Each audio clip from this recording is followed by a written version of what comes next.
দেখুন বন্ধুরা, আপনারা আজকে দেখবেন মিষ্টি মেকারে কিভাবে কাজ করে। আমি একটা ঢোপ নিয়েছি, ঢোবে একটা ছোট পাংখা আর একটা 1 ইঞ্চি পাইপ বসিয়ে নিয়েছি, এখানে চার্জার লাগিয়ে দিয়েছি। এবার দেখবেন মিষ্টি মেকারে কিভাবে কাজ করছে। আপনারা দেখুন, একটু দেখতে পাচ্ছেন কেমন ধোয়া হচ্ছে।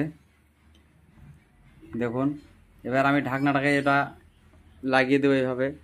ওপর একটা ফ্যান আছে।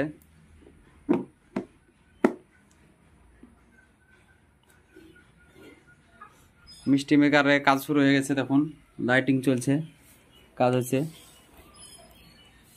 এবার দেখবেন মিষ্টি মেকারে কিরকম বাতাস হচ্ছে।